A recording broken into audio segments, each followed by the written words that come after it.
أعوذ بالله من الشيطان الرجيم.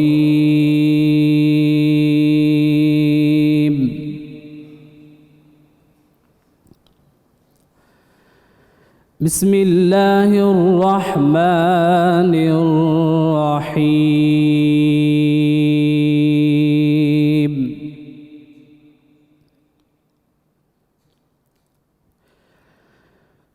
إنما المؤمنون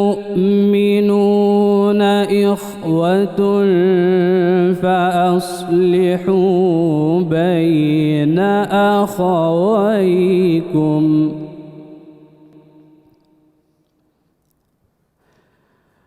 واتقوا الله لعلكم ترحمون.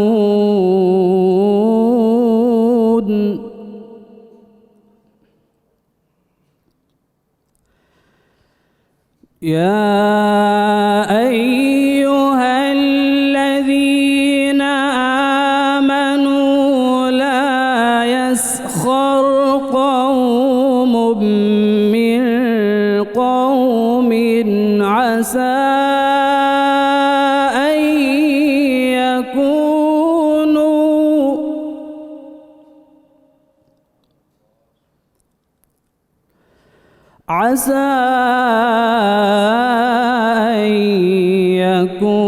يكونوا خيرا منهم،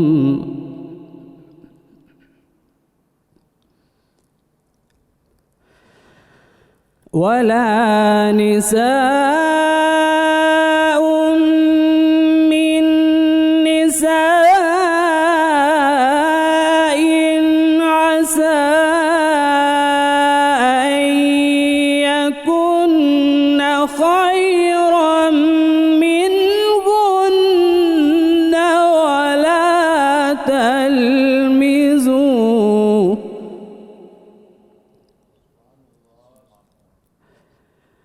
ولا تلمزوا أنفسكم ولا تنابزوا بالألقاب،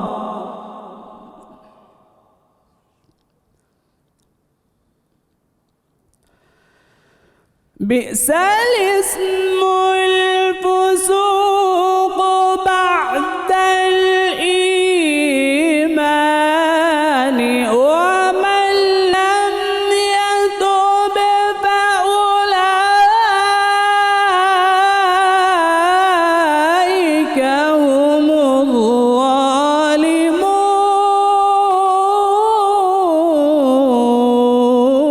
الظالمون. ومن لم يتب فأولئك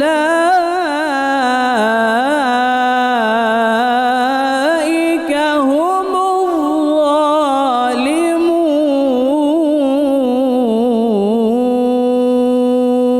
الظالمون. صدق الله العظيم. جی ماشاءاللہ ماشاءاللہ. ملک کے نوجوان قاری جناب قاری عبدالصمد صاحب تلاوت کلام پاک سے ہمارے قلوب کو منور فرما رہے تھے. الحمدللہ رب العالمین والصلاة والسلام علی سید الانبیاء والمرسلین. اللہم صلی علی سیدنا و مولانا محمد وعلی آلہ واصحابہ وبارک وسلم وصلی علیہ. دنیا کے تمام دیکھنے والوں کو، تمام چاہنے والوں کو، تمام پیار کرنے والوں کو، اور جہاں جہاں تک اس وقت میری آواز کو سنا اور مجھے دیکھا جا رہا ہے، جنید اقبال کی جانب سے انتہائی محبت کے ساتھ السلام علیکم. ایک بار پھر ناظرین، آپ کو 1445 ہجری سن 2024 کی رحمت رمضان کی خصوصی براہ راست نشریات میں افطار کے اس پیارے سے موقع پہ میں دل کی عطا گہرائیوں سے خوش آمدید کہتا ہوں. بات یہ صاحب کہ یہ جو میاں اور بیوی کا رشتہ ہے، اگر اس وقت ٹیلی ویژن اسکرین کے اس طرف کچھ ایسی خواتین موجود ہوں جو رشتہ ازدواج سے منسلک ہوں، اور کچھ ایسے مرد ہوں جو ظاہر ہے رشتہ ازدواج سے منسلک ہوں، تو میری گزارش ہوگی کہ تھوڑی دیر کے لیے ذرا رک جائیے گا. بڑا کمال رشتہ ہے صاحب، بڑا عظیم رشتہ ہے یہ میاں بیوی کا. اتنا خوبصورت، اتنا میٹھا، اتنا پیارا رشتہ ہے کہ اس جیسا ظاہر رشتہ کوئی دنیا میں ہو ہی نہیں سکتا۔ اور آپ دیکھیے اللہ تبارک و تعالیٰ نے رشتوں میں سب سے پہلا رشتہ اس دنیا میں جو اتارا ہے، آپ جانتے ہیں وہ کون سا رشتہ ہے؟ وہ میاں اور بیوی کا رشتہ ہے۔ اس رشتے کے بعد پھر سارے رشتے اترے ہیں۔ پہلا رشتہ اس دنیا کے اندر اللہ تعالیٰ نے جو اتارا وہ کوئی اور نہیں ہے بلکہ میاں اور بیوی کا رشتہ ہے۔ اس رشتے کے بعد پھر دیگر جتنے بھی رشتے ہیں وہ سارے رشتے بنے، چاہے وہ ماں باپ کے رشتے ہیں، چاہے وہ بہن بھائیوں کے رشتے ہیں، چاہے وہ اولادوں کے رشتے ہیں۔ یعنی اس دنیا کا پہلا رشتہ کیا ہوا؟ میاں اور بیوی کا رشتہ ہوا۔ اور اللہ تبارک و تعالیٰ نے قرآن پاک میں کیا خوبصورت، کیا حسین مثال دے کر اس رشتے کی چاشنی اور اس کی یوں کہیے کہ حلاوت کو بیان کیا ہے کہ ہن لباس لکم وانتم لباس لہن، کہ تم تو وہ تمہارے لباس ہیں اور تم ان کے لباس ہو۔ یہ جو لباس ہوتا ہے نا ناظرین، اس لباس کے بارے میں ذرا غور تو کیجئے کہ اس کے کام کیا کیا ہوتے ہیں۔ یہ لباس آپ کے تن کو ڈھانپتا ہے، یہ لباس آپ کو ایلیگنٹ بناتا ہے، یہ لباس آپ کو خوبصورت بناتا ہے، حسین بناتا ہے، آپ کے عیبوں کو چھپاتا ہے اور آپ کو جاذب نظر بنا کر پریزنٹیبل بناتا ہے۔ اسی انداز سے یہ جو میاں اور بیوی ہوتے ہیں بنیادی طور پہ یہ ایک دوسرے کا اتنا حسین لباس ہوتے ہیں کہ یہ ایک دوسرے کے عیبوں کو بھی چھپایا کرتے ہیں، ایک دوسرے کا خوبصورت حوالہ بھی ہوا کرتے ہیں اور ایک دوسرے کی حسین پریزنٹیشن بھی ہوا کرتے ہیں۔ مسئلہ کیا ہے؟ مسئلہ میں آپ کو سمجھاتا ہوں کہ اور اس بات کو ذرا توجہ سے سنیے گا۔ آج جو آپ دیکھتے ہیں نا کہ ہمارے یہاں ایک تو افسوس کے ساتھ مجھے کہنا پڑتا ہے کہ طلاقوں کا ریشیو جو ہے بہت زیادہ بڑھتا چلا جا رہا ہے۔ اس کے پیچھے کچھ عوامل ہیں اور آپ دیکھیں کہ کہیں کہیں آپ کو آوازیں اب آنا شروع ہو گئی ہیں کہ جی یہ کیا شادی وادی کر کے جھمیلا پالنا ہے، لیونگ ریلیشن شپ میں رہتے ہیں، زندگی کو انجوائے کرتے ہیں، جب موڈ آئے گا ساتھ ہو جائیں گے، جب موڈ آئے گا دوسری طرف جو ہے اپنے منہ کو کر لیں گے۔ تو یہ اب کنسیپٹس ہمارے معاشرے کے اندر آہستہ آہستہ بہت آہستگی کے ساتھ اپنی جگہ جو ہے بناتے چلے جا رہے ہیں۔ اس میں پرابلم کیا ہے؟ پرابلم یہ ہے کہ ہمارے والدین بنیادی طور پہ کروڑوں روپیہ ہماری شادی پر تو خرچ کر دیتے ہیں جیسی جس کی بساط ہوتی ہے۔ اب دیکھیں نا کروڑوں اربوں کی بھی شادیاں ہوا کرتی ہیں، لیکن اس شادی سے پہلے یعنی ہر چیز برانڈڈ ہوگی، ہر چیز بڑی سنگڈ ہوگی، لیکن اس شادی سے پہلے کبھی بھی بٹھا کر بچی کے والدین اس کو یہ نہیں سمجھاتے کہ بیٹا تم جس چوکھٹ کو پھلانگ کر جا رہی ہو تمہارے وہاں پہ بہت سارے فرائض ہیں اور تمہارے یہ ڈوز کے ایریاز ہیں جن کا تمہیں خیال رکھنا ہے اور یہ تمہارے ڈونٹس کے ایریاز ہیں جن کا تمہیں خیال رکھنا ہے۔ اسی انداز سے جو بچہ ہے اس کو یہ نہیں سمجھایا جاتا کہ بابا اب تم جو ہے رشتہ ازدواج سے منسلک ہونے والے ہو، اب تمہاری کئی ایک ذمہ داریاں ہونے والی ہیں، تم ایک طرف شوہر بھی ہوگے، تم ایک طرف بیٹے بھی ہوگے، تم ایک طرف بھائی بھی ہوگے، تو تمہیں بہت سے معاملات کے اندر بہت تدبر کے ساتھ چیزوں کو ڈیل کرنا ہے۔ یہ کاؤنسلنگ، یہ ٹیچنگز، یہ پریچنگز ہمارے یہاں ہوتی نہیں ہے، ایجوکیشن بالکل نہیں، خال کہیں اگر ہو جائے تو ہو جائے الگ بات ہے۔ نتیجہ یہ نکلتا ہے کہ وہ کروڑوں روپیہ خرچ کرنے کے بعد جب آپ رشتہ ازدواج سے ان کو جوڑ دیا کرتے ہیں تو پھر اس کے بعد برتن جو ہے بجنا شروع ہو جاتے ہیں، کیونکہ پیچھے جو ہے جو تربیت ہونی چاہیے بنیادی طور پہ وہ تربیت نظر نہیں آتی۔ میں چند ایک سینopsis آپ کے سامنے رکھ دیتا ہوں۔ یوں سمجھ لیجئے کہ ایک باپ کی حیثیت سے، ایک ماں کی حیثیت سے اگر آپ اپنی بچی یا بچے کو کوئی نصیحت کرتے تو وہ کیا کرتے، اس کا ایک آئینہ میں آپ کے سامنے رکھ دیتا ہوں۔ سب سے پہلے تو اس بات کا خیال رکھیں، یعنی میں میاں اور بیوی سے اس وقت مخاطب ہوں، کہ آپ ایک دوسرے پر اعتماد اس طرح کریں جیسے آنکھ بند کر کے اعتماد کیا کرتے ہیں۔ جہاں شک آ گیا ذہن میں رکھیے گا وہ رشتہ تباہ ہو جائے گا۔ دوسری بات یہ کہ ایک دوسرے کے عیبوں پر پردہ ڈالنا سیکھیں، ڈھانپنا سیکھیں اس کو، نہ کہ اس کو خاندان والوں کے سامنے ایکسپوز کرنا سیکھیں۔ تیسری بات یہ کہ ایک دوسرے کا بہترین تعارف بنے، ایسا نہ ہو خدا نخواستہ کہ شوہر کو بیوی کا اور بیوی کو شوہر کا تعارف دیتے ہوئے جو ہے بڑی امبیرسمنٹ محسوس ہو رہی ہو، بلکہ وہ تفاخر سے جو ہے اس کا تعارف کرائے یا اس کا تعارف جو ہے اپنے خاندان والوں کے سامنے پیش کرے۔ چوتھی بات یہ کہ ایک دوسرے کی کمی جو ہے اس کو صرف نظر کریں اور خوبیوں کو انہانس کریں۔ ہمارا پرابلم کیا ہے، ہم بیٹھتے ہی وہاں پر جا کے جہاں پہ زخم ہوا کرتا ہے اور ہمیں بتاتے ہیں تمہارے اندر تو یہ خامی، تمہارے اندر تو یہ خامی، تم تو ایسی ہو، تم تو ایسے ہو۔ بابا وہ جو خوبیاں ہیں وہ خوبیاں کہاں گئیں ذرا یہ تو بتائیے۔ تو خوبیوں کو انہانس کرنا سیکھیں۔ اس کے بعد ایک دوسرے کی جو بڑی اہم ترین بات ہے جس کو ہم عموماً اگنور کرتے ہیں کہ ایک دوسرے کی آخرت کی فکر کریں، میاں بیوی دونوں جو ہیں، اور ہر حال میں اللہ کا شکر ادا کریں، جو حالات ہیں اس میں اللہ کا شکر ادا کریں۔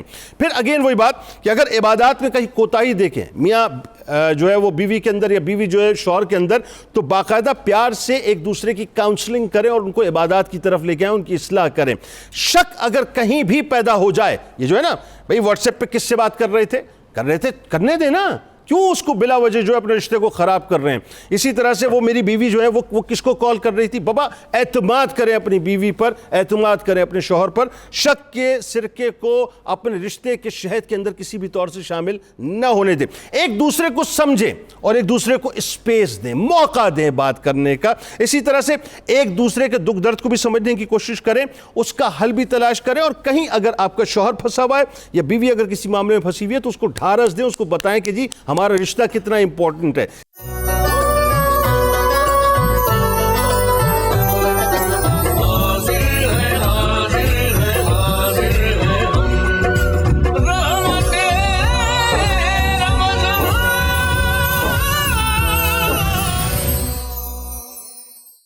اچھا جی, کیا بنا رہی ہیں منیرہ, بتائیے. جی آج میں بنا رہی ہوں مرغ مکھنی, اور ساتھ میں بنے گا مرغ مکھنی, جس کو آپ بٹر چکن بھی کہتے ہیں, اور ساتھ میں بنے گا بیسن کا حلوہ.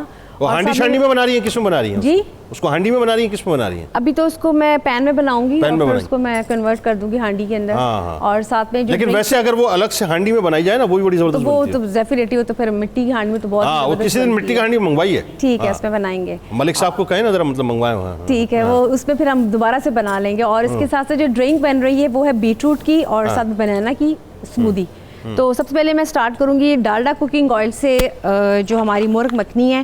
اور آپ کو پتہ ہے کہ ڈالڈا کا جو انتخاب ہے 80 سالوں سے ماؤں کی بہترین انتخاب, کیونکہ اس کی کوالٹی اور ذائقہ بھرپور ہے. اور سب سے پہلے جیسے کہ آپ کو معلوم ہے کہ اس کی جو ذائقہ ہے, جس پہ جب کھانا بنتا ہے تو اس کی جو خوشبو ہے وہ بہت ہی زبردست ہے.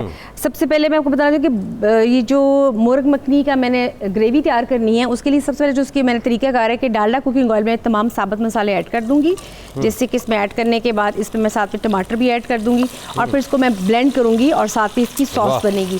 اور اس کے ساتھ ساتھ جیسے کہ آپ کو معلوم ہے کہ برکت اور ذائقے سے بھرپور ڈالڈا کا رمضان ہے, تو جہاں ڈالڈا وہاں مامتا. اس میں اس کو ہم اس کی ساس کو ریڈی کریں گے ڈالڈا کوکنگ آئل کے اندر. اور اس کی خوشبو آپ کو معلوم ہے کہ ڈالڈا کی جو خوشبو ہے وہ زبردست ہے, اور جب کھانا بنائیں اور میرا اس میں خوشبو نہ آئے تو وہ ادھورا رہتا ہے. اور جو چیز میں سمجھتی ہوں کہ مجھ سے جب بھی کوئی چیز پوچھتی ہے کہ آپ کا کھانا اچھا کیوں ہوتا ہے, تو میں کہتی ہوں جو کھانا دل سے بنتا ہے نا وہ کھانا اچھا بنتا ہے. تو جب بھی کھانا بنائے وہ دل سے بنائے, اور ساتھ ساتھ ڈالڈا کوکنگ آئل فلسفیانہ باتیں کرنے لگی ہیں. سہاگا ہو جائے گا. یہ ڈالڈا کا کمال ہے, کیسی فلسفیانہ باتیں کرنے لگی ہیں آپ. جی بالکل, یہ تو آپ نے بالکل صحیح بات کی ہے, لیکن یہ میرا اپنا ایک ہے ذاتی ایکسپیرینس بھی ہے کہ مجھے اتنے ہو گئے ہیں کہ مجھے ہر کوئی کہتا ہے کھانا اچھا بنتا ہے, تو میں ایک ہی بات کرتی ہوں کہ کھانا میں بہت, جس کو کہتے ہیں کہ آپ کو کسی چیز سے لو ہوتی ہے, تو کھانا جب بھی باقی جو دل سے اچھا نہیں بنتا, کیا گردے پھیپھڑے سے بناتے ہیں, کیا کرتے ہیں؟ نہیں, دل سے بناتی ہوں, شوق سے بناتی ہوں, اور یہ سوچ کے بناتی ہوں کہ جس نے کھانا ہے اس نے شوق سے کھانا, اس کو پسند آنا ہے. ہاں ٹھیک ہے, بالکل صحیح, ٹھیک ہے نا. تو یہ اس کی میں اب گریوی تیار کروں گی. نہیں, ہم سب آپ کے فین ہیں جی. وہ بات یہ دیکھیں, آپ تو قیمتی سرمایہ ہے اس قوم کا, آپ کو پتہ ہی نہیں ہے. 92 کا سرمایہ, افطار آپ کے بغیر نہیں ہو سکتی. تھینک یو سو مچ. اور کیا بنا رہی ہے, جلدی بتا دیں. جی بس اس کو میں ڈالڈا کوکنگ آئل میں بناؤں گی, اور اس کے ساتھ ساتھ یہ بتاؤں گی کہ جہاں ڈالڈا وہاں مامتا. ہاں, جہاں ڈالڈا وہاں مامتا. تو ناظرین, جہاں اپنا 92 وہاں رمضان ٹرانسمیشن, جہاں رمضان ٹرانسمیشن وہاں میں انشاءاللہ. تو بس ملاقات کرتے ہیں آپ سے ایک مختصر سے وقفے کے بعد.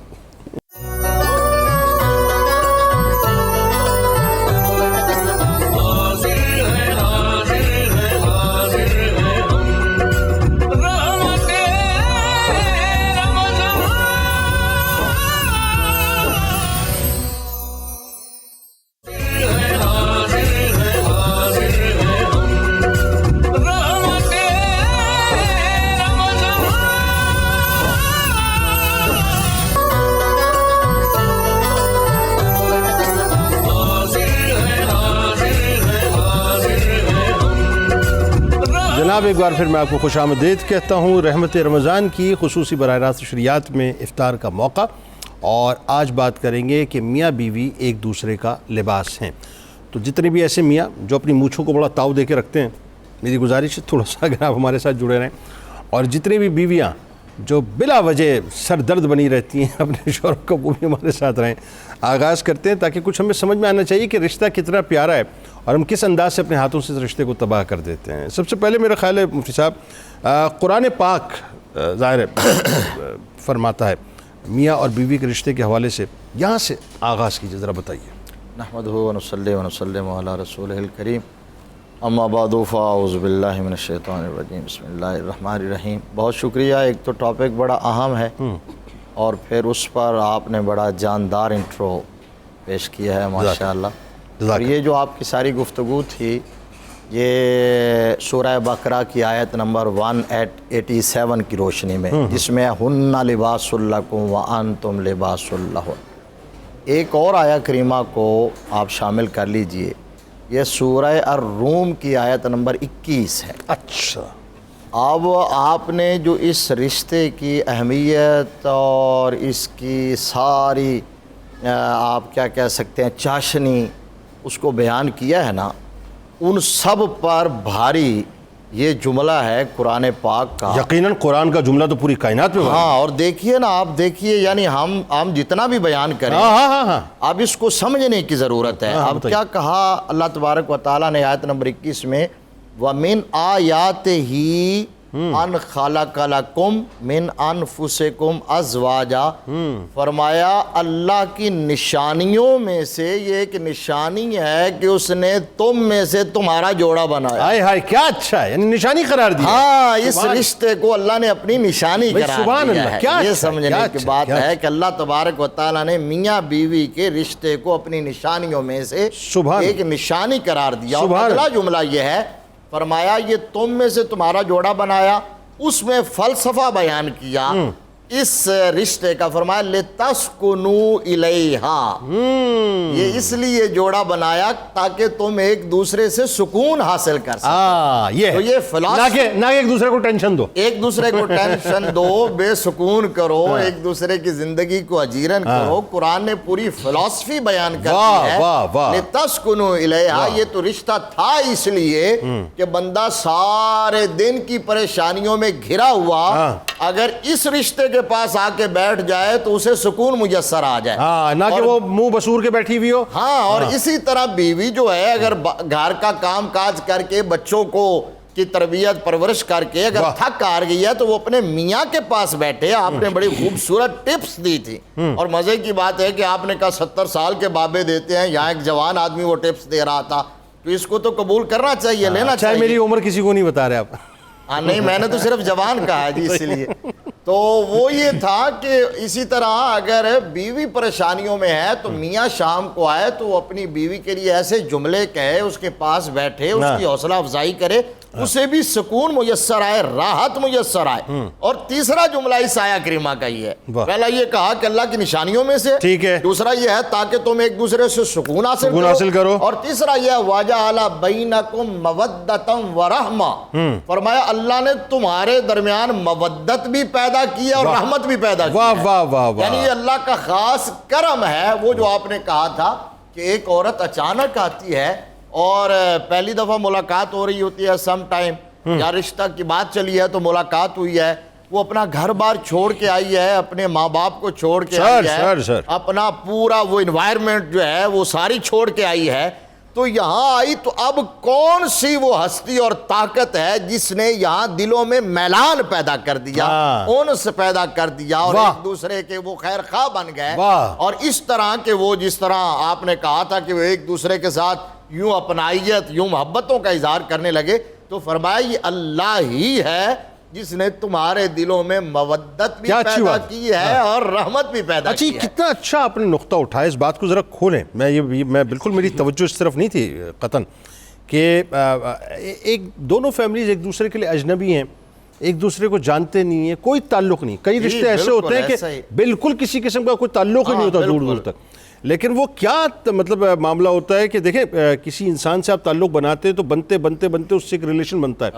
لیکن یہ میاں بیوی کے معاملے میں اللہ تعالیٰ پہلی ہی رات ایک ایسا معاملہ قائم کر دیتا ہے کہ آپ دیکھیے صبح فیملی میں ایک رچاؤ پیدا ہو جاتا ہے. وہ بچی ایسا لگتا ہے کہ نئی نویلی نہیں آئی بلکہ بہت پرانی ہماری فیملی میں. آپ دیکھیے نا، اسی لیے تو اللہ نے فرمایا یہ میری نشانیوں میں سے ایک نشانی ہے. کیا اچھا ہے، کیا اچھا ہے. یہ قدرت کی نشانیوں میں سے اس کی ربوبیت اور اس کی خالقیت اور مالکیت کا اظہار ہے.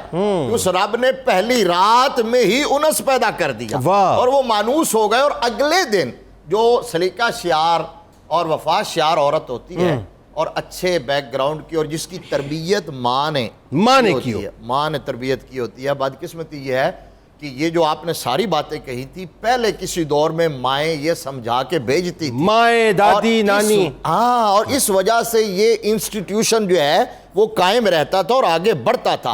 اور آج کل کی مائیں تو صرف اتنا کہتی ہیں کہ ہمارے دروازے آپ کے لیے بند نہیں ہوئے، یہ کھلے ہیں، کوئی بھی نہیں بات ہو دوسرا تو وہ آپ نے، اللہ ماشاءاللہ، لیکن بات یہ ہے کہ آج کل کی مائیں تو مروڑ کے رکھنا، ہاں یہ مروڑ کے رکھنا، بات جب آپ ٹائٹ کر کے رکھنا، خشت اول چون حد معمار کج تا سریا میر اود دیوار کج، اگر معمار پہلی اینٹ ہی غلط لگ جائے تو پھر وہ سریا کی بلندیوں تک وہ دیوار ٹیڑھی ہی جائے گی، لہذا اینٹ سیدھی رکھیے۔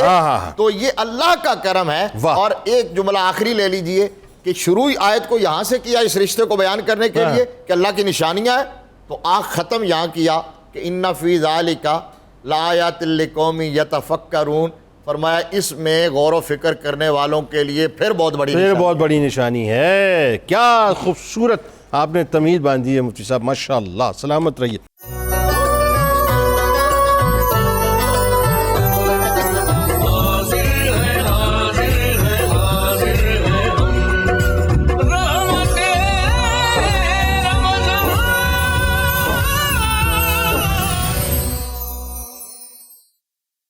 اچھا جی، آئیے اظہری صاحب، اب ذرا یہ بتائیے، احادیث پاک ظاہر ہے ہمیں بے انتہائی اس حوالے سے ملتی ہیں، میاں بیوی کا رشتہ، میاں بیوی کا تعلق، ایک دوسرے کا جو یوں کہیے انڈرسٹینڈنگ کیسی ہونی چاہیے حقوق و فرائض کے معاملے میں، وہ ذرا بتائیے کیا ہے صاحب، تاکہ تھوڑا سا ینگ جنریشن کی میرا خیال ہے شاید تربیت کی اس اعتبار سے بھی ضرورت ہے کہ ماں باپ نے تو یہ کام چھوڑ دیا ہے، اب یہ ٹی وی کرے گا ان کا یہ کام، بتائیے ذرا۔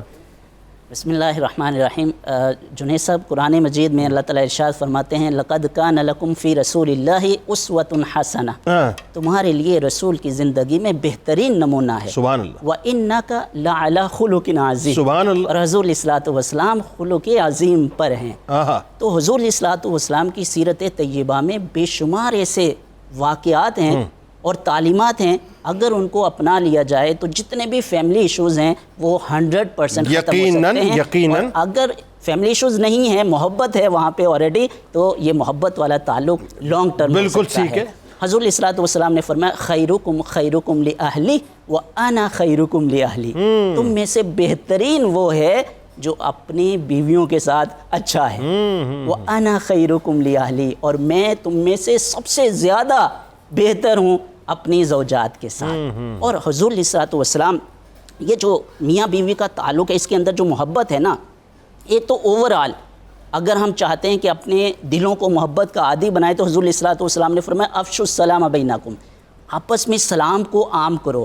حضور علیہ الصلوۃ والسلام کا یہ مبارک عمل تھا کہ صبح اٹھ کر تمام زوجات کے حجرات میں تشریف لے جاتے اور جا کر یہ فرماتے السلام علیکم ورحمۃ اللہ وبرکاتہ اہل البیت۔ اچھا، ماشاءاللہ، اب انتظار نہیں کر رہے ہیں، سلام کرنے کی غرض سے آپ تشریف لے جاتے تھے؟ تشریف لے جاتے، یہ میری معلومات میں اضافہ ہے، میں نے نہیں سنی تھی یہ بات۔ کیونکہ حضور علیہ الصلوۃ والسلام فرما رہے ہیں نا کہ تمہارے دلوں میں محبت جو بنے گی وہ سلام کو عام کرنے سے بنے گی۔ اور میاں بیوی جو ہیں، یہ جو خاندان ہوتا ہے، میاں بیوی کا تعلق ہوتا ہے، یہ معاشرے کی بنیادی اکائی خاندان ہوتا ہے۔ اگر خاندان کے اندر محبت ہے اور یہ جڑا ہوا ہے تو پورا معاشرہ جو ہے وہ امن و سلامتی کا اور محبت کا گہوارہ بن جاتا ہے۔ اور پھر حضور علیہ الصلوۃ والسلام کتنے بھی دقیق اور اہم ترین امور کے اندر زوجات کو ان سے مشورہ کرتے تھے اور ان کو شامل کرتے تھے۔ اب صلح حدیبیہ کے واقعے کو دیکھیں کہ جب حضور علیہ الصلوۃ والسلام نے ام سلمہ سلام اللہ علیہ، جی ہاں، وہ کر لیا اور آپ نے ارشاد فرمایا کہ ہدی کو ذبح کیا جائے اور حلق کیا جائے، تو صحابہ اکرام تو ورطہ حیرت میں تھے اس کانٹریکٹ کو لے کر کے، تو نہ ہدی ذبح ہوئی اور نہ حل کیا۔ سیدہ ام سلمہ نے آپ سے عرض کیا رسول اللہ آپ جائیے اور ان کے سامنے حلق بھی کیجئے، سارے غلام اسی طرح کرنا شروع ہوئے، سارے غلام اس طریقے سے کرنا شروع کیا۔ اب دیکھیں حضور علیہ الصلوۃ والسلام زوجات کو کس قدر انوالو کر رہے ہیں اہم ترین امور کے اندر۔ آپ نے ایک انٹرو میں بڑی شاندار بات کی تھی کہ ایک ہی شاندار تھی، ساری شاندار تھی، ان میں سے ایک، اس کے اوپر میں قرآن مجید کی آیت اصل میں لانا چاہ رہا ہوں کہ آپ نے کہا کہ جو میاں بیوی ہیں وہ ایک دوسرے کے ساتھ محبت کا اظہار کرتے رہیں، جو ہمارے یہاں آئی لو یو کہتے رہیں، آئی لو یو کہتے رہیں۔ قرآن مجید نے اسے اچھا لگتا ہے اس لیے ہم اوائڈ کر رہے ہیں، جی اچھا، قرآن مجید نے اس کا حکم دیا ہے آئی لو یو کہنے کا اور محبت کا اظہار کرنے کا۔ مفتی صاحب جو آیت پڑھ رہے تھے نا کہ وَمِنْ آیَاتِهِ أَنْ خَلَقَ لَكُم مِّنْ أَنفُسِكُمْ أَزْوَاجًا لِتَسْكُنُوا إِلَيْهَا وَجَعَلَ بَيْنَكُم مَّوَدَّةً وَرَحْمَةً۔ مفسرین نے لکھا ہے کہ قرآن مجید نے کہا کہ ہم نے میاں بیوی کے درمیان مودت اور رحمت بنائی ہے۔ مودت کی جگہ حب بھی ہو سکتا تھا، بالکل ٹھیک ہے، وَجَعَلَ بَيْنَكُم محبت ہو سکتا تھا، مَوَدَّةً وَرَحْمَةً، محبت، لیکن محبت نہیں وہ فرمایا۔ ایکسٹریم ڈگری ہے محبت کی، مودت جو ہے، بالکل، کیونکہ محبت کے اندر محبت ہوتی ہے بعض اوقات، لیکن اس کے اندر محبت کا اظہار نہیں ہوتا ہے، لیکن مودت کے اندر محبت اور اس محبت کا اظہار واہ واہ واہ واہ، اس لیے اظہاریہ اللہ ہوتا تعالیٰ ہے۔ نے بھائی شہباز بھائی سن رہے ہیں آپ؟ نہیں آپ ادھر سنتے رہے، آپ ادھر کہاں لگے؟ میں ادھر سنیں آپ جو حضور ادھر ہی لگا۔ بائیں کان سے ادھر سن رہے ہیں۔ نہیں ضروری ادھر سنیں، آپ بھی بہت اچھی بات کر رہے ہیں جی، بتائیے۔ اس لیے اللہ تعالیٰ نے فرمایا ہے وَجَعَلَ بَيْنَكُم مَّوَدَّةً وَرَحْمَةً۔ اچھا، مودت کے بعد اگلا جو ورڈ ہے وہ رحمت کا ہے۔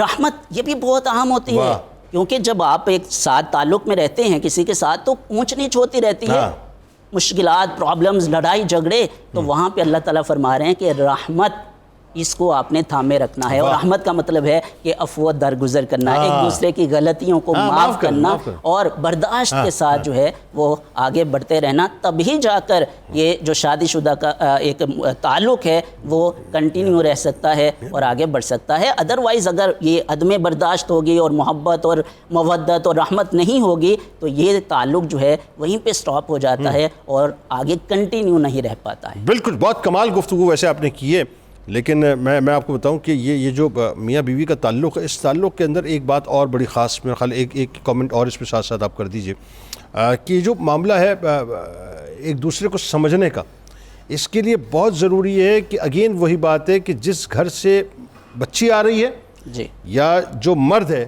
اس کی تربیت سب سے پہلے اس کے والدین اس انداز سے کر کے بھیجیں کہ اپنے قلب کو وسیع رکھنا، اس کو نیرو نہیں کرنا، ایسا ہی ہے۔ بالکل، دیکھیں اگر آپ کے رویے میں وسعت نہیں ہوگی تو وہ تو کوئی بھی رشتہ آگے نہیں بڑھ سکتا ہے۔ بالکل ٹھیک ہے، اس پہ بات کرتے ہیں ناظرین۔ بڑی خوبصورت گفتگو ہو رہی ہے اور ظاہر اسکالرز بڑی کمال گفتگو کر رہے ہیں، لیکن میں چاہتا ہوں ذرا ڈاکٹر جمیل مہروی صاحب موجود ہیں اور ان سے اگر ہم استفادہ نہ کریں تو پھر یہ سمجھ لیجئے کہ زیادتی ہو جائے گی۔ اچھا، 3-4 بنیادی باتیں آج مجھے ڈاکٹر صاحب سے سمجھنی ہیں، اور وہ ایسی باتیں ہیں کہ اس میں ظاہر ہے مطلب آپ سب جتنے بھی دیکھنے والے ہیں بہت سے لوگ گردوں کے پرابلم میں مبتلا ہوتے ہیں، خاص طور پہ خدا نخواستہ آپ کا اگر کریٹینائن بڑھ جاتا ہے یا دیگر مطلب مسائل ہوتے ہیں تو پھر آپ ڈائلسس کے اوپر جو چلے جاتے ہیں۔ اب ڈائلسس کا ایک بڑا ایک پینفل مطلب عمل ہے ڈاکٹر صاحب، تو قدرتی طور پہ مطلب کوئی ایسا طریقہ بتائیے کہ جس سے یہ جو پینفل عمل ہے اس سے کسی طور سے بچا جا سکے، گو کہ ظاہر ہے مطلب انسان صرف محنت ہی کر سکتا ہے، باقی اللہ کے اختیار میں۔ بتائیے ذرا۔ بہت شکریہ سر۔ پہلی بات تو یہ ہے کہ یہ جو مہینہ چل رہا ہے اس میں گردوں کا عالمی دن جو ہے وہ بھی منایا جاتا ہے، اور گردے ہمارے خراب، دیکھیں کہ انسان جو ہے وہ اس دنیا میں اس نے 200 سال 400 سال بلکہ 900 سال 950 سال بھی جو ہے وہ زندگی اس دنیا میں گزار کر گیا، لیکن اس کے گردے خراب نہیں ہوئے۔ اللہ تعالیٰ نے دونوں گردوں کے اندر 10-10 لاکھ یعنی فلٹر جو ہے نیفرون جو ہے وہ دیے ہیں، حالانکہ چھوٹا سا گردہ ہوتا ہے، اس کے اندر 10 لاکھ اور 10 لاکھ اس مالک کائنات نے نیفرون دیے جو آپ کی تمام باڈی کے ٹاکسس کو، اور بلڈ جو ہے وہ ہر آدھے گھنٹے کے بعد ہمارے گردوں میں پہنچتا ہے، اور اس کے بعد گردے اس کو واش کرتے ہیں اور جو ٹاکسز ہوتے ہیں وہ نیچے ضائع کرتے ہیں، اور اس کے بعد خون ہمارا صاف ہو کے واپس آ جاتا ہے۔ یہ ڈاکٹر صاحب بات کی میں ایک دم ایک لمحے کے لیے میری توجہ وہاں چلی گئی فوراً کہ نوح علیہ السلام 1100 برس کی تقریباً ان کی عمر تھی، وہی بات ہے 1100 برس کی عمر ہے اور گردے کبھی خراب نہیں ہوئے۔ اب کیا ایسی ریزنز ہوگی؟ ہماری عادات، ہمارے طور طریقے، ہماری غذائیں، اور یہ سب کچھ ہم یہ جو fast food, junk food, frozen food اور جو کولڈ ڈرنکس اور جدھر ہم چلے گئے، یہ ساری تباہی اور بربادی ہم نے خود اپنے لیے جو ہے وہ کی ہے۔ اور وہاں دیکھ لیجئے کہ اتنے سال گزار کر بھی لوگوں کے گردے وہ اسی طرح تندرست گردے اپنے لے کے گئے ہیں اپنے ساتھ۔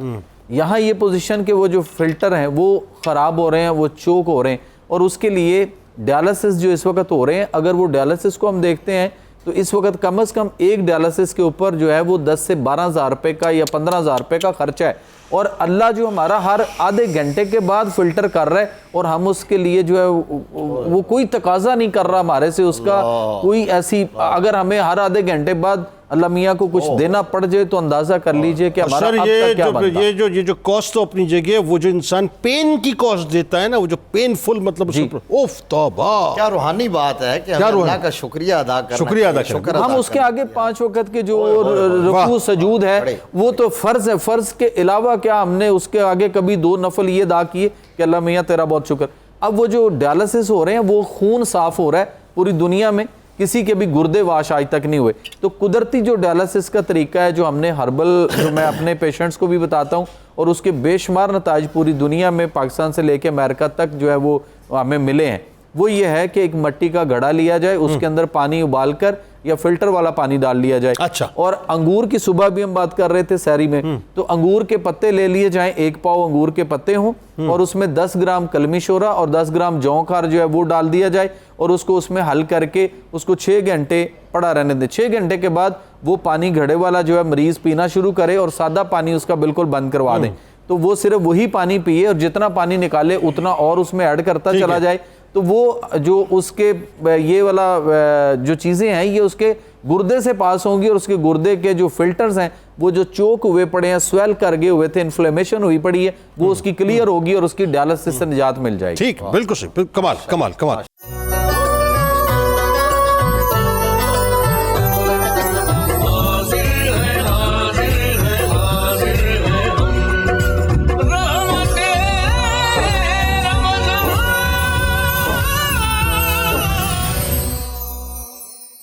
صاحب ذرا یہ بتائیے کہ یہ جو عورت، اگر میں کہوں کہ جی ایک بچی، بلکہ عورت تو کیا ایک بچی، اس کی تربیت کس نہج پہ کرنی چاہیے اور کس طرح سے کرنی چاہیے کہ بطور بیوی وہ ایک اچھی بیوی ثابت ہو، یہاں سے ذرا آغاز کیجیے. یہ بالکل بڑی بنیادی بات ہے. اصل تو بات یہی ہے کہ اس کی بگننگز جو ہے نا وہ یہیں سے ہیں. نکاح کے حوالے سے جب رشتہ آپ ڈھونڈ رہے ہیں، رشتہ کرنا چاہ رہے ہیں، تو وہاں بھی یہ کہا گیا ہے کہ پہلے آپ دیکھو جہاں رشتہ کرنا چاہ رہے ہو اس خاندان کی عورتوں کا مزاج کیسا ہوتا ہے، ان کی تربیت کیسی ہے، تو وہ آپ کے ساتھ ان کی کیمسٹری میچ کرتی ہے کہ نہیں، بالکل ٹھیک ہے، آپ نبھا کر سکیں گے کہ نہیں. اس کا مطلب یہ ہے کہ یہ بہت بنیادی اور اہم بات ہے کہ اس بچی کی تربیت اس انداز میں شروع سے کی جائے، گھر میں کی جائے، ماں کی گود میں کی جائے. اور ہمارے وہ عارف کھڑی حضرت میاں محمد بخش علیہ الرحمہ کا ایک شعر ہے کہ جس طرح کی مائیں ہوتی ہیں اسی طرح کی پھر بیٹیاں ہوتی ہیں. ایسا ہی ہے، بالکل ایسا ہے. وہ آپ یہ ہے کہ اس بچی ماں کو دیکھ کے بیٹی کا اندازہ ہو جاتا ہے کہ بیٹی کیسی ہے. ہاں، ماں بچی کو تربیت یوں کریں کہ آپ کی ذمہ داریاں کیا ہیں، بالکل ٹھیک ہے، اور آپ نے وہاں جا کے کس طرح اس خاندان پورے کو لے کے چلنا ہے. کیونکہ یہ ٹھیک ہے کہ سربراہ جو ہے وہ خاندان کا، اس گھر کا، وہ مرد کو قرار دیا گیا ہے، لیکن اس پورے انسٹیٹیوشن کو لے کے چلنا یہ ڈیپینڈ کرتا ہے عورت پہ. سر بات یہ ہر سربراہ کو ہم نے تو یہ دیکھا کہ جہاں بھی وہ بیٹھتا ہوئے کہتا ہے جی کہ میرے گھر میں تو ہوم منسٹر کا راج ہے، وہ پھر آج جوڑ کے کھڑا ہوا. ہاں الحمدللہ، اچھی بات ہے. جب راج دیا جا رہا ہے تو وہ راج کریں، راج کریں اور لے کے چلیں. اور مرد کو بھی چاہیے، یعنی ایک تو پہلی بات یہ ہے کہ آپ ایک دوسرے کو برداشت کریں.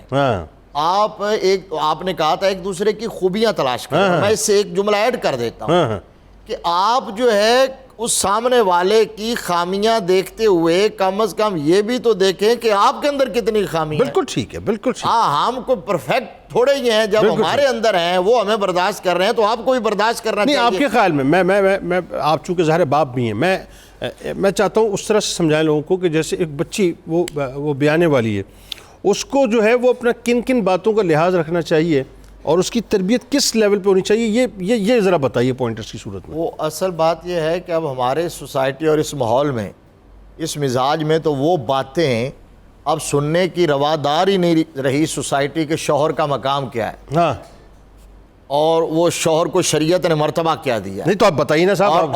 اور نبی رحمت صلی اللہ تعالی علیہ وآلہ وسلم نے حضرت سیدہ کائنات جناب فاطمہ الزہرا سلام اللہ علیہا کو جب رخصت کیا تھا تو سارا انتظام بھی خود فرمایا تھا. بالکل ٹھیک ہے. تو مولا کائنات کے عقد میں دیا تو آپ نے یہی فرمایا کہ اے میری پیاری بیٹی، آپ نے ہر حال میں علی کو راضی رکھنا ہے اللہ اور اس کا خیال رکھنا ہے. آپ یہ اندازہ لگا لیجئے کہ چونکہ آپ کا کردار، آپ کا اسوہ وہ پوری دنیا کی خواتین کے لیے ایک رول ماڈل تھا، اور پھر ان میں جب کبھی انبن ہوئی، بتقاضۂ بشریت اور فطرت جب ناچاکی ہوئی، تو نبی رحمت صلی اللہ تعالیٰ علیہ وآلہ وسلم نے ایسا نہیں کیا جس طرح آج کے ماں باپ کرتے ہیں کہ وہ فوراً بیٹی کی سائڈ پہ کھڑا ہو جائیں اور اپنے داماد کو کوسنا شروع کر دیں، یا اگر شوہر کے مرد کے جو گھر والے ہیں وہ اس کی طرف کھڑا ہو جائیں. نہیں، نبی رحمت صلی اللہ تعالیٰ علیہ وآلہ وسلم نے سمجھایا سیدہ کائنات کو، اور پھر جہاں ضرورت ہوئی تو حضرت مولا علی کو بھی بلا کے سمجھایا. اب یہاں وہ آپ نے پہلے اپنے انٹرو میں یہ بات کہی تھی کہ یہاں ہوتا یہ ہے کہ جو ہی تھوڑی سی انبن ہوئی تو اگریشن اتنا آ گیا اور شیطان انوالو ہوا، اور وہ تو طاق میں بیٹھا ہے، اس نے بہکا دیا، بھڑکا دیا، اور وہ غصہ چونکہ شیطان کی طرف سے ہوتا ہے، چاروں طرف سے لوگ جمع ہو جاتے ہیں، فوراً وہ اگلی بات ہی نہیں کرتے، اور اس کے بعد جو ہے ایک لمحے سے پہلے آج کل طلاقوں کا جو ریشو بڑھ رہا ہے اس لیے تو قرآن پاک نے یہاں بھی سلوشن دیا تھا کہ تمہارے درمیان ناچاکی ہو جائے تو وہ آپ نے کہا تھا کہ پہلے کسی کو ثالث بنا لو، حکم بنا لو، کسی کو درمیان میں ڈالو اور بٹھاؤ. اور پھر آخری بات یہ عرض کروں گا کہ مرد کو ہمیشہ اپنی عورت کے ساتھ نبھا کرتے ہوئے وہ سامنے رکھنا چاہیے کہ نبی رحمت صلی اللہ علیہ وسلم نے حضرت عائشہ صدیقہ رضی اللہ تعالی عنہا کو کس طرح سکھایا اور ساتھ لے کے چلے. اچھا، ایک پہلو تو یہ ہوا، اور اس پہ آپ مزید کوئی کامنٹ کرنا چاہیں کہ عورت کی تربیت کیسے ہونی چاہیے، ضرور کیجئے. ایک مرد کو کیسے ٹرین ہونا چاہیے، یعنی اس رشتے کے معاملے میں کہ جی میں ابھی تک تو میں بیٹا تھا، ابھی تک تو میں بھائی تھا، ابھی تک تو میرے رشتے اور تھے، اب میں ایک شوہر کی حیثیت سے، ایک سربراہ کی حیثیت سے اب کسی اور رشتے میں منتقل ہونے والا ہوں، اور کچھ عرصے کے بعد پھر میں باپ بھی بن جاؤں گا، ظاہر ہے، تو میرے اوپر اب ذمہ داریاں خاصی ہو جائیں گی. ایک مرد کی ٹریننگ کیسی ہونی چاہیے؟ اب جیسے آپ نے کہا تھا کہ ہمارے ہاں جو شادی شدہ اس کانٹریکٹ میں جانے والے ہوتے ہیں ان کی تربیت کا کوئی اہتمام نہیں ہوتا. ایسا ہی ہے. عرب کنٹریز کے اندر ایسے کورسز ہوتے ہیں، التدریب العملی للمقبلین علی الزواج. اچھا، جو شادی شدہ ہونے والے ہوتے ہیں اور اس کانٹریکٹ میں جانے والے ہوتے ہیں ان کے کورسز کروائے جاتے ہیں، ان کو تربیت دی جاتی ہے باقاعدہ، مردوں کو بھی اور جو لڑکیاں ہیں ان کو بھی. مطلب اس کے لیے باقاعدہ انسٹیٹیوشنز بنے ہوئے ہیں؟ باقاعدہ انسٹیٹیوشنز ہیں جو ان کا سلیبس ڈیزائن کیا ہوا ہے، اور اس کے باقاعدہ ٹرینرز ہیں، سرٹیفائیڈ ٹرینرز ہیں جو اس کے اوپر ٹریننگ دیتے ہیں، جو حقوق اور فرائض بتاتے ہیں بیوی کے کیا ہیں اور شوہر کے کیا ہیں. اور قرآن مجید اس طرح کی بات تو پاکستان میں کہیں دیکھنے کو بھی نہیں، ضرورت ہے یہاں پہ، بنائے نا ایسا کوئی ضرورت ہے یہاں پہ. جی بالکل اچھی بات ہے. اور اس پر اصل میں لٹریچر وہاں چھپا ہوا بہت زیادہ، ہمارے یہاں کچھ چیزوں کے ترجمے ہوئے ہیں وہ مارکیٹ میں ہیں، لیکن یہاں جس کینوس پہ ہونا چاہیے اس پر ہونا چاہیے. سر بالکل بہت اچھی بات بتائی. جنید صاحب دیکھیں قرآن مجید نے بالکل واضح طور پر جو مردوں کو حکم دیا ہے وَعَاشِرُوهُنَّ بِالْمَعْرُوفِ، کہ آپ نے حسن معاشرت کے ساتھ اچھے طریقے کے ساتھ ان کے ساتھ رہنا ہے اپنی بیویوں کے ساتھ. اور اس میں اگر آپ یہ شادی شدہ تعلق ہے اس کو آپ بہترین طریقے سے چلا سکتے ہیں تو مردوں کی جو ٹریننگ ہونی چاہیے اس میں پہلی چیز یہ ہے کہ وہ ایک دوسرے کی جو پرائیویسی ہے اس کا خیال رکھنا، کیونکہ اللہ کے رسول نے فرمایا ان من اشر الناس عند اللہ منزلۃ یوم القیامہ، قیامت کے دن بدترین شخص اللہ کے ہاں وہ ہوگا کہ جو اپنے بیوی کے اسرار کو اور راز کو افشاں کرتا ہے. اور یہ کتنی تباہ کن بات ہوتی ہے، اور تباہ کن بات ہے، سارا رشتہ ہی ختم ہو جاتا ہے یہاں. اللہ اکبر. کوئی بھی اچھا، چاہے اب یہ بیوی راز افشا کر دے یا شوہر کر دے، دونوں کے لیے، دونوں کے لیے شک تو ایسا تباہ کن ہوتا ہے. عرب نہیں، شک نہیں، جو راز کی آپ بات کر رہے ہیں، دیکھیں نا وہ بیوی کی مثال کے طور پہ کوئی اللہ خدا نہ خواستہ کوئی ایسی مطلب ویڈیو ہے، کوئی ایسی مطلب تصویر ہے یا شوہر کے پاس مطلب ہے، نہیں ویڈیو تصویر نہ بھی ہو، جو آپس کی ان کا رہن سہن ہے، میل ملاپ ہے، جو گفت و شنید ہے، وہ باہر اس طرح ڈسکس کرنے کی اجازت ہی نہیں ہے. اور اب یہ عام ہو گئی یہ بات، لوگ آ کے مطلب اپنے شبانہ روز بتلا رہے ہوتے ہیں باہر. اور دیکھیے یہ چیزیں کب آتی ہیں، یہ جو آپ کسی کی جستجو میں لگے رہتے ہیں، شک ہوتا ہے بنیادی طور پر، نہ بیوی کو شوہر کے اوپر اعتماد ہے اور نہ شوہر کو بیوی کے اوپر اعتماد ہے. اور بے شرمی اور بے غیرتی اور کچھ نہیں ہے. عدم اعتماد رشتوں کو کھا جاتا ہے اصل میں. اگر آپ کے ہاں کوئی بھی رشتہ ہے کنٹینیو رکھنا چاہتے ہیں تو اعتماد اس کی بنیاد ہے. اور پھر کیا ہے کہ آپ نے مردوں کی جو ٹریننگ کرنی ہے، ایک تو یہ ہے کہ مالی طور پر جو آپ کے حقوق ہیں وہ تو آپ نے دینے ہیں، جس کو قرآن نے کہا الرجال قوامون علی النساء، اور دوسرا جو حقوق روحانی جس کو آپ کہہ لیں نا، باطنی جو اسپرچول حقوق ہیں، اور وہ کیا ہیں کہ جو مشاعر ہیں، جو جذبات ہیں محبت برے، ان کا اظہار یہ ہوتے رہنا چاہیے، بالکل یہ زندگی کا لازمی حصہ رہنا چاہیے۔ صحیح، بالکل، اس پہ بات کرتے ہیں۔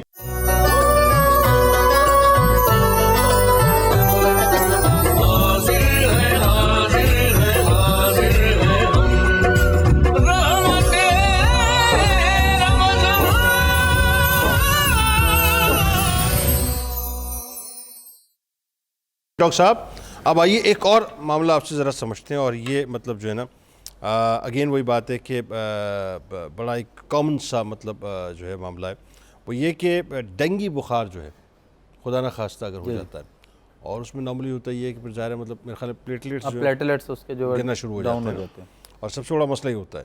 تو اگر کسی کو ڈینگی بخار ہو جائے تو فوری طور پہ کیا ریمیڈی ہے دیسی جو کہ مطلب انسان کو کر لینی چاہیے؟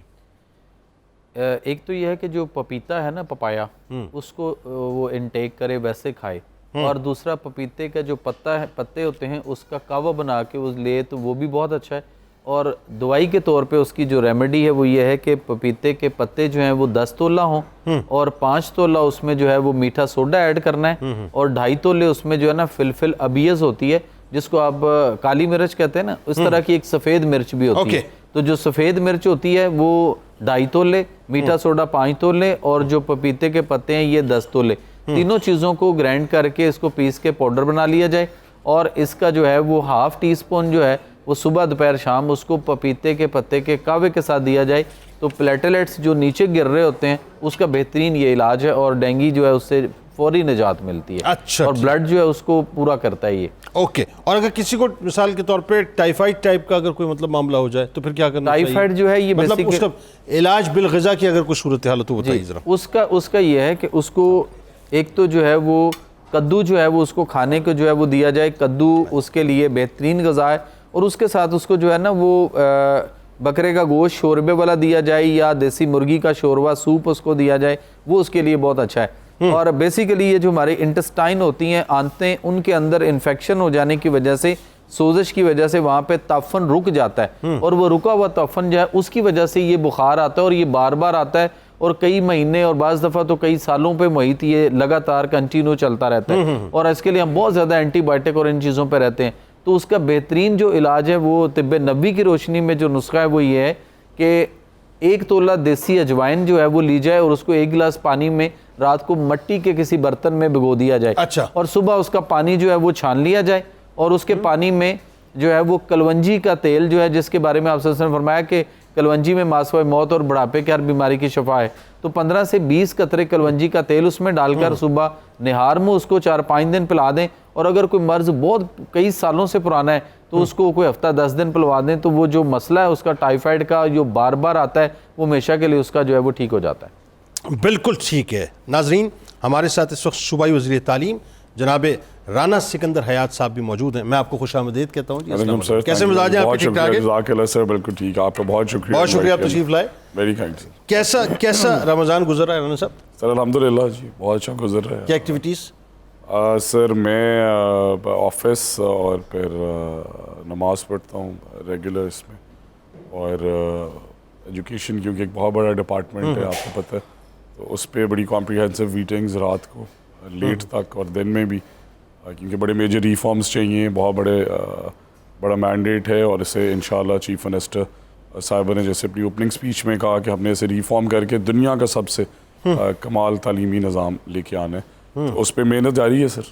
اچھا، آپ کو لگتا ہے کہ ہم پہنچ پائیں گے جس طرح سے ہم نے دوہرا معیار تعلیم کا بنا دیا پاکستان میں، اور جو ایلیٹ کلاس کا بچہ ہے وہ ایلیٹ کلاس میں، جو آپ کا مڈل کلاس کا بچہ ہے وہ پیلے اسکول میں، یہ جو ایک فرق بہت بڑا ہمارے یہاں تعلیم کا، پھر اس تعلیم کے فرق نے جو ایک اپروچ میں، نظریات میں اور سوچوں میں جو فرق پیدا کر دیا ہے، دو مختلف طبقات پاکستان میں نظر آتے ہیں۔ جی سر آپ بالکل ٹھیک کہہ رہے ہیں، بٹ اس کا ابھی حال یہی ہے، میں سمجھتا ہوں کہ تعلیم دنیا کے ہر مسئلے کا حل ہے۔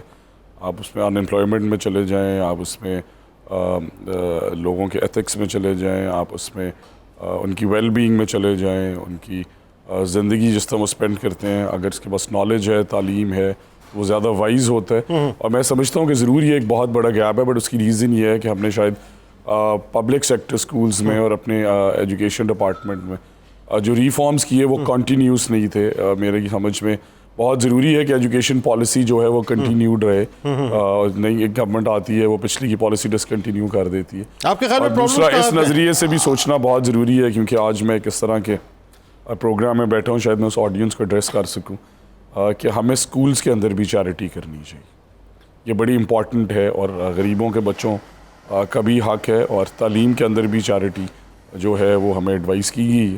تو اس لیے میں چاہتا ہوں کہ ہم ایز اے سوسائٹی جب تک اسے فیل نہیں کریں گے اور ایک کمبائنڈ ایفرٹ نہیں ہوگی اس ملک کے ینگسٹرز کی, بزرگوں کی, بہنوں کی, ایجوکیشن ڈپارٹمنٹ اور گورنمنٹ کی, تب تک ہم آپ کے خیال میں پرابلمس کہاں کہاں ہیں؟ سر میرے خیال میں پرابلمس دیکھیں, آؤٹ آف اسکول آپ کا بچہ تقریباً پنجاب کے اندر 1 کروڑ سے زیادہ بچے ابھی تک سکولز میں نہیں ہیں. وہ بہت بڑا پرابلم ہے, اور حقوق العباد کی نظر میں اگر ہم اس پہ روشنی ڈالتے ہوئے دیکھیں تو سب سے بڑی ہماری ذمہ داری وہی ہے کہ ہماری پکڑ ہو جائے گی ان بڑی بڑی لینڈ کروزروں پہ جن پہ ہم پھرتے ہیں. آپ کے خیال میں جو ایجوکیشن کا معیار اپ ٹو دا مارک ہے؟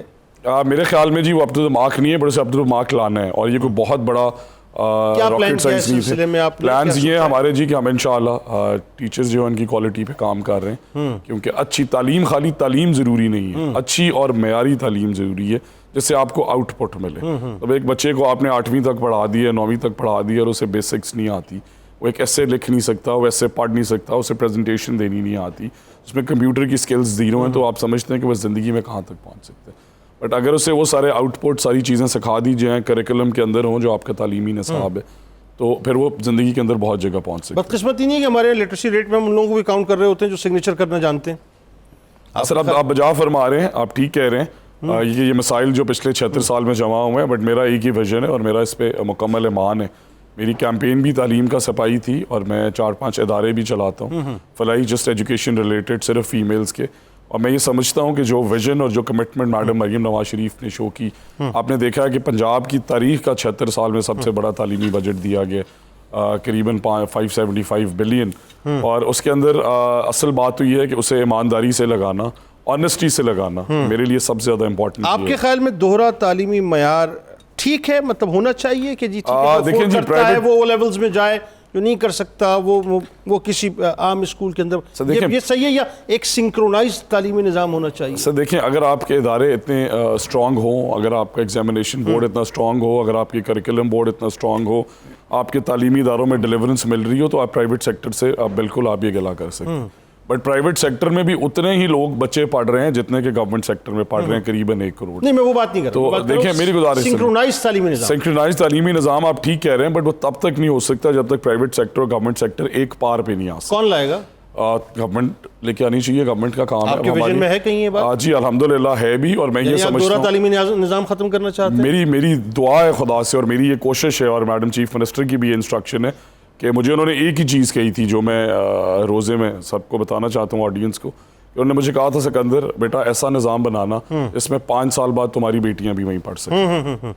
یعنی آپ اس بات پہ جی میں کمپلیٹلی ایڈمنٹ ہوں, ایک تعلیمی نظام پاکستان میں ہونا چاہیے اور اچھا ہونا چاہیے, اور اگر گورنمنٹ سیکٹر سکولز پرفارم کریں گے, لوگوں کا اعتماد بڑھے گا, پرائیویٹ سیکٹر پہ آئی ٹی سیکٹر کے حوالے سے کیا سوچا؟ اتنا بڑا جو فرق ہے ہمارے یہاں, ہندوستان کو دیکھتے ہیں 194 بلین ڈالرز کی سافٹ ویئر ایکسپورٹ, اور پاکستان صرف 1.94 بلین ڈالرز, تو مطلب اٹس اے ہیوج ڈفرنس کہ جی مطلب ہم جو ہے وہ کسی صورت اس میں پھر دیکھیں نا, آپ اپنے 8ویں سے پہلے بچے کو کمپیوٹر نہیں پڑھاتے, 8ویں میں پڑھانا شروع کرتے ہیں تو CD ROM پڑھاتے ہیں جو دنیا میں استعمال ہونے بند ہو گئے, تو وہ ریفارمز پلس دیکھیں آج کل دنیا کوڈنگ کی طرف جا رہی ہے, روبوٹرونکس کی طرف جا رہی ہے, ٹیکنالوجی کی طرف جا رہی ہے, تو اس میں ہم 2-3 پلانز کر رہے ہیں کہ سیکنڈ ٹائم سکولز کے اندر ہم IT کی کلاسز دیں, ہم اسکل بیسڈ کلاسز دیں. ایک پوری عمارت بنی ہوئی ہے, پرائیویٹ اکیڈمیز رات تک چل رہی ہیں, گورنمنٹ کے ادارے کیوں نہیں چل سکتے؟ اور اسی طرح نصاب کے اندر اس طرح کی انٹرونشنز کریں کہ گریڈ 5 آنورڈز انہیں وہ کوڈنگ, وہ روبوٹرونکس, وہ ٹیکنالوجی سکھائی جائے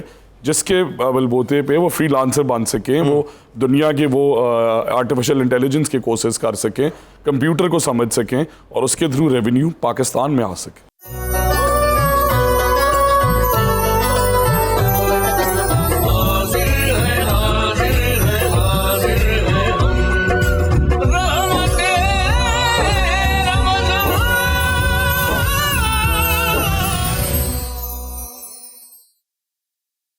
رشتہ داروں کا ایک بڑا عمل دخل ہوتا ہے ہماری فیملیز کے اندر، اور ہوتا یہ ہے کہ بیوی کے فرائض کیا ہیں یا شوہر کے فرائض کیا ہیں، ان فرائض سے ڈیویٹ کروانے کے لیے کہا جاتا ہے کہ اپنے حق کو ڈیمانڈ کرو. نتیجہ یہ ہے کہ اب حق کو ڈیمانڈ کرنے میں وہ جو بنیادی فرائض ہیں اس سے ڈیویٹ کر جاتے ہیں، اور اس میں بڑی انوالومنٹ رشتہ داروں کی ہوتی ہے. بتائیے.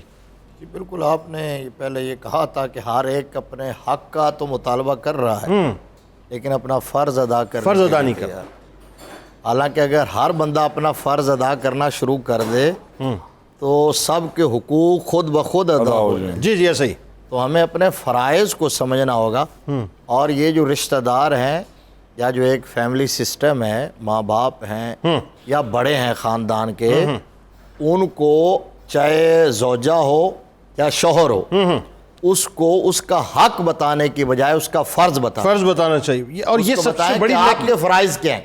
سوسائٹی کی سب سے بڑی لیکنگ یہ ہے کہ وہ فرائض نہیں بتا رہے. اب آپ نے وہ جو کہا تھا نا کہ آپ بتا دیں کہ جناب ہماری بیٹیوں کے لیے، بہنوں کے لیے، ماؤں کے لیے کہ شوہر کا مقام کیا ہے، وہ بتائیے نا. میں وہی عرض کر رہا ہوں. وہ ایک جملہ آپ سوچئے، ایک جملہ جو نبی رحمت صلی اللہ علیہ وسلم نے فرمایا کہ اگر غیر اللہ کو سجدہ جائز ہوتا تو میں پھر عورت کو یہ اجازت دیتا کہ وہ اپنے شوہر کو سجدہ کرے. واہ. اب اس سے بڑا اور مقام شوہر کا کیا ہوگا. اور پھر جہاں تک بیوی کا تعلق، تم میں سب سے بہتر وہ ہیں. نبی رحمت صلی اللہ علیہ وسلم جب لیٹ نائٹ اپنے گھر تشریف لاتے تھے نا مسجد نبوی شریف سے، تمام معمولات سے، تو آپ گھر میں انٹر ہو کر آہستہ سلام کہتے.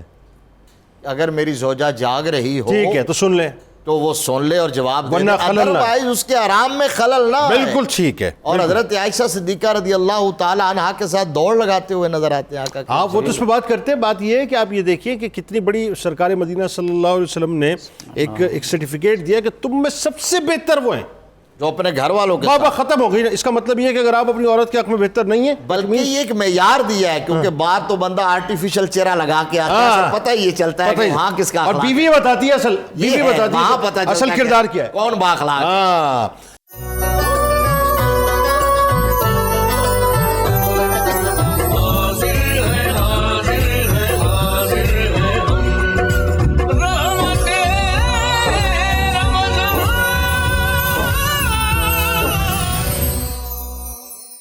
آئیے اب وہ موقع آ گیا کہ آپ کو لیے چلتے ہیں قصیدہ غوثیہ کی جانب، اور ہمارے آپ کے ہم سب کے انتہائی قابل احترام مفتی محمد فاروق القادری صاحب کی آواز میں پہلے آپ قصیدہ غوثیہ سنیں گے. قصیدہ غوثیہ کے بعد انشاءاللہ مفتی طاہر تبسم صاحب جو انشاءاللہ اجتماعی طور پہ جو ہے دعا بھی فرمائیں گے، اور ان کی دعا میں بھی آپ نے ضرور شامل ہونا ہے. قصیدہ غوثیہ. اللهم صل على سيدنا ومولانا محمد معدن الجود والكرم وآله وبارك وسلم. يا شاہ جیلان، یا شاہ جیلان، یا شاہ جیلان، یا شاہ جیلان. سقاني الحب كاسات الوصال فقلت لخمرتي نحوي تعالي سعت ومشت لنحوي في كؤوس فهمت بسكرتي بين الموالي فقلت لصائر الأقطاب لموا بحالي وادخلوا أنتم رجالي وهموا واشربوا أنتم جنودي فساق القوم بالوافي ملالي شربتم فضلتي من بعد سكري ولا نلتم علوي واتسالي مقامكم العلا جمع ولكن مقامي فوقكم ما زال عالي. يا شاہ جیلان، یا شاہ جیلان، یا شاہ جیلان، یا شاہ جیلان. أنا في حضرة التقريب وحدي يصرفني وحسبي ذو الجلال. أنا البازي واشهب كل شيخ ومن ذا في الرجال يعطي مثالي. كساني خلعة بطراز عزم وتوجني بتيجان الكمال وأطلعني على سر قديم وقلدني وأعطاني سؤالي وولاني على الأقطاب جمعا فحكمي نافذ في كل حال فلو ألقيت سري في بحار لسال الكل غورا في الزوال ولو ألقيت سري في جبال لدقت واختفت بين الرمال ولو ألقيت سري فوق نار لخمدت والطفت من سر حالي ولو ألقيت سري فوق ميت لقام بقدرة المولى تعالي يا شاهدينا يا شاهدينا يا شاهدينا يا شاهدينا وما منها شهور أو ظهور تمر وتنقضي إلا أتاني وتخبرني بما يأتي ويجري وتعلمني فاقصر عن جدالي مريديهم وطب واشتح وغني وافعل ما تشاء فالاسم علي مريدي لا تخف الله ربي عطاني رفعة نلت المنال طبولي في السماء والأرض دقت وشوص السعادة قد بدا لي بلاد الله ملكي تحت حكمي ووقتي قبل قلبي قد صفالي نظرت إلى بلاد الله جمعا كخردلة على حكم اتصالي مريدي لا تخف واصل فإني عزوم قاتل عند القتال يا شاهدي لا يا شاهدي لا يا شاهدي لا يا شاهدي لا درست العلم حتى صرت قطبا ونلت سعد من مولى الموالي فمن في أولياء الله مثلي ومن في العلم والتصريف حالي رجال في هواجرهم صيام وفي ظلم الليالي كاللآلي وكل ولي له قدم إني على قدم النبي بدر الكمال نبي هاشمي مكي رجاز وجد به نلت الموالي أنا الجيلي محي ديني اسمي وأعلامي على رأس الجبال أنا الحسني والمخضع مقامي وأقدامي على عنق الرجال وعبد القادر المشهور اسمي وجدي صاحب العين الكمال تقبل لي ولا تردد سؤالي أغثني سيدي انظر بحالي يا شاهدي لا يا شاهدي لا يا شاهدي لا يا شاهدي لا اللهم صل على سيدنا ومولانا محمد معدن الجود والكرم وآله وبارك وسلم یا رب بالمصطفیٰ بلغ مقاصدنا واغفر لنا ما مضى یا واسع الکرم خداوندہ یہ جو تو نے اپنے فضل و کرم سے ہمیں برکتوں والا رحمتوں والا بخششوں والا مقدس مہینہ عطا فرمایا ہے ہمیں اس کے فیوز و برکات سے کما حق کو بہرہ مند ہونے کی توفیق عطا فرما یا اللہ ہماری جملہ عبادات و ریاضات کو اپنی بارگاہ میں قبول و منظور فرماتے ہوئے ہمارے لیے ذریعہ نجات بنا دے یا اللہ وطن عزیز پاکستان سے نحوستوں کے سائے دور فرما دے یا اللہ اپنی رحمتوں کا سایہ عطا فرما یا اللہ اس مملکت کو شاہراہ ترقی پر کامیابی پر گامزن فرما دے اللہم اید الاسلام والمسلمین اللہم انصر الاسلام والمسلمین اللہم اغلب الاسلام والمسلمین وصلی اللہ تعالی علی خیر خلق محمد وعلا